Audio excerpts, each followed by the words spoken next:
This video discusses why ruthless, immoral people often succeed in life, while some play fairly, work hard, and maintain their ethical values. It is often the ruthless individuals who exploit and manipulate others who rise to the top. This may be a result of human nature, shaped by evolutionary psychology and social structures. In a world where resources are scarce, competition is inevitable. Those who hesitate, who seek fairness in every situation, are often left behind. In contrast, those who are willing to exploit, deceive, and dominate quickly rise. This harsh reality forces us to ask the uncomfortable question: is morality a weakness in the game of power?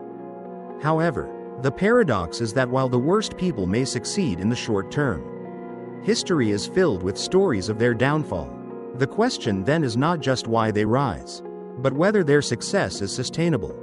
This challenges us to reflect on the existence of ethical principles in a world where power seems to belong to those who do not abandon ruthlessness.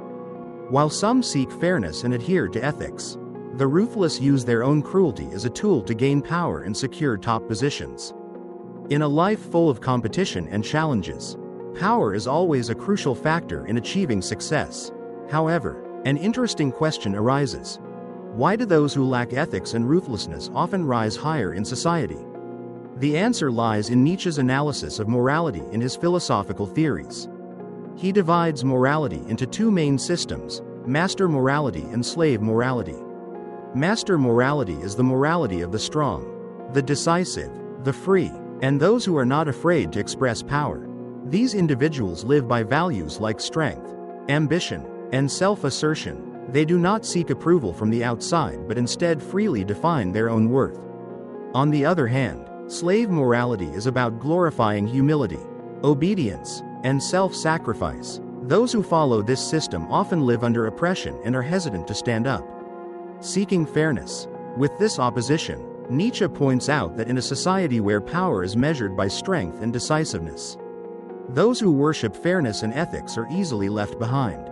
Slave morality does not prevent the rise of the ruthless. In fact, it enables them, because the more one seeks holiness and fairness, the more vulnerable one becomes to exploitation. It is the strong and decisive individuals who hold the power, while the weak are often overlooked.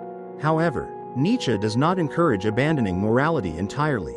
Instead, he proposes a different approach, a combination of strength and virtue.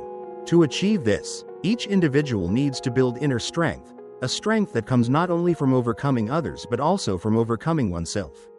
Those who truly succeed are not only the strong but also those who can control themselves and are not bound by society or external standards. This is the key to living a life that is free, purposeful, and not pressured by the illusions that society imposes. In a world where power determines success, Nietzsche pointed out that the people who succeed are not necessarily those with strong morals or good ethics, but those who are strong, decisive, and willing to do whatever it takes to achieve their goals. He deeply analyzed the nature of power, particularly in the relationship between morality and power. Nietzsche argued that power is not a moral concept, but a force of existence that is neither good nor evil but simply a truth of life. The division between master morality and slave morality that Nietzsche proposed clearly reflects the difference between those who are willing to dominate the world and those who only rely on fairness and external help. Master morality is the morality of the strong, decisive, free individuals who are not afraid to express their power. They live by values such as strength, ambition, and self-assertion. They do not seek approval from society but instead freely define their worth.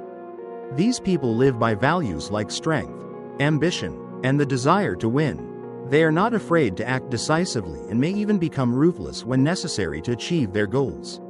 In contrast, those who follow slave morality are weak, dependent on fairness, and glorify humility, obedience, and self-sacrifice. They live under oppression and are hesitant to stand up, seeking fairness. Nietzsche argued that slave morality does not prevent the rise of the ruthless. In fact, it enables it. When people seek holiness and fairness, they become more vulnerable to exploitation. It is the strong, decisive individuals who hold power, while the weak are often left behind. However, Nietzsche does not encourage abandoning morality entirely. Instead, he proposes a different approach, a combination of strength and virtue. To achieve this, each individual needs to build inner strength, a strength that comes not only from overcoming others but also from overcoming oneself. Those who truly succeed are not only the strong but also those who can control themselves and are not bound by society or external standards. This is the key to living a life that is free, purposeful, and not pressured by the illusions that society imposes. Nietzsche did not simply view power as an element that allows ruthless individuals to seize success, but as an important tool that helps individuals overcome themselves, transcend societal and personal limits, and shape their existence in a world filled with competition. According to him, power is not meant for oppression or control over others, but as an innate ability to create value, develop oneself, and affirm one's existence in a world full of power dynamics. While Nietzsche encourages the acceptance and harnessing of power for self-development, he does not condone the blind abuse of power or the pursuit of ruthlessness merely for the sake of power. One of the key concepts in Nietzsche's philosophy is the idea of the Übermensch, Overman, whom he describes as an individual who transcends the limits of conventional morality and societal norms to live a life of freedom, unconstrained by the expectations imposed by society. The Overman is not only physically strong but possesses extraordinary inner strength, able to control oneself and not rely on external validation or societal approval. To Nietzsche, such individuals are not oppressors or tyrants but those who have overcome weakness, hesitation, and the exploitation of societal morals. While Nietzsche acknowledged that power can lead to cruel consequences when abused, he emphasized that one cannot simply live in passivity, being pushed around by the world. He argued that in a world where power is not given fairly, those who accept and master power are the ones who will succeed. However, he also emphasized that the ruthless will only experience temporary success. In reality, history shows that those who are ruthless may rise to power, but they eventually face downfall, as their cruelty is no longer accepted and the fundamental values of fairness and dignity are exposed. Nietzsche did not advocate abandoning morality or human dignity in the pursuit of power. Rather, he suggested a different approach: to develop inner strength and understand power as a tool to assert oneself and overcome personal limitations. In fact, Nietzsche encouraged each individual to rise above and create value for themselves, rather than relying on societal recognition or external norms. True success is not achieved through manipulating others, but through building long-lasting value, contributing positively to society without resorting to deception or exploitation. In essence, Nietzsche pointed out a complex yet clear path. Power is not inherently bad or deserving of condemnation. It is a tool that needs to be understood and utilized correctly. Power becomes toxic only when it is abused, when it is used to control others or maintain dominance by manipulating and depriving others of their rights. To truly succeed and achieve personal freedom, individuals must develop strong inner self-control, not relying on social approval or external judgment. Through this, we can achieve truly significant accomplishments without losing our humanity or core ethical values. Nietzsche pointed out a profound truth about power and success in the world we live in. While society often teaches us that fairness and ethics are the foundation for success, the reality shows that power is often granted to those who do not adhere to traditional moral standards. These individuals are not afraid to act ruthlessly and waste no time seeking social approval. According to Nietzsche, in a competitive society, those who act decisively, fearlessly, and without being hindered by ethics or societal judgment are more likely to gain power easily. However, Nietzsche also did not believe that these individuals would achieve lasting success. While they may succeed in the short term through ruthlessness, the lack of morality and the abuse of power will eventually lead to their downfall. For Nietzsche, power is not something inherently evil or deserving of condemnation. It is a powerful tool that we need to learn to use properly. When power is used correctly, it can help individuals overcome their limitations and unlock their great potential. One of the key concepts in Nietzsche's philosophy is the Übermensch, Overman, a person who transcends societal norms and traditional morals to live a life of freedom, unbound by the standards that society imposes. The Overman is not a tyrant, but someone who controls and harnesses their own power to develop and redefine the world on their own terms.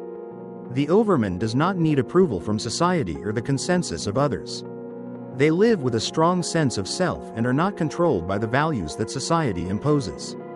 Nietzsche argued that, while ruthless individuals may achieve power and success quickly, they will ultimately pay a high price.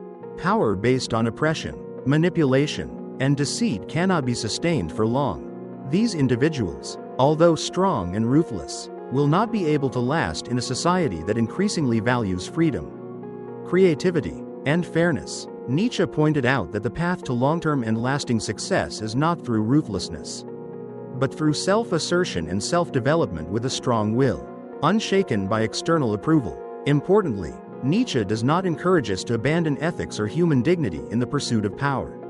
Instead, he calls on us to understand power as a tool for self-development and self-affirmation, rather than something to control and dominate others. Once we understand what power truly is and how to use it wisely, we can create a meaningful life and sustainable success without losing ourselves. Nietzsche pointed out that power is not inherently bad, but a tool that helps individuals overcome their limitations. However, he also acknowledged that possessing power can lead to corruption if not controlled properly. Those who seize power often have insatiable greed, and in their pursuit of power, they may become ruthless, leading to moral and societal degradation. However, Nietzsche did not believe that everyone with power would necessarily fall into corruption. He argued that, rather than blindly seeking power, people must understand its true nature and how to use it to transcend themselves. In Nietzsche's philosophy, the Übermensch, Overman, is the ideal figure, someone not limited by traditional morals but capable of creating their own system of values that is strong and free. The Overman does not seek approval from society but follows principles they define for themselves. They do not need to fight the weak or seek validation from the outside world. Therefore, power is not used to oppress others but as a tool for creating a meaningful and free life, overcoming the constraints of society. However, Nietzsche also emphasized that in modern society, the lack of understanding of power and dependence on traditional values causes many to fail. They believe that only ethics and fairness can lead to success, but the reality shows that the exercise of power and the ability to maintain strength are the deciding factors. Nietzsche asserted that individuals should not be rigid in applying ideals but must adapt to reality and use power wisely. The important message in Nietzsche's philosophy is that power is not inherently bad but is a tool that helps individuals transcend their limits. However, it must be controlled and used wisely. To succeed in life, it is not only about patience and ethics but also understanding the true nature of power and how to wield it correctly. The pursuit of success is not just about adhering to traditional values such as fairness and compassion, but also about facing reality, understanding the essence of power, and creating one's own value. This approach helps you not only survive but thrive in a competitive world. In reality, many people fail because they rely too heavily on ideals or values imposed by society without realizing that true power and freedom of thought are key to success. Learn to build inner power and master it to move forward in life without being constrained by existing limits.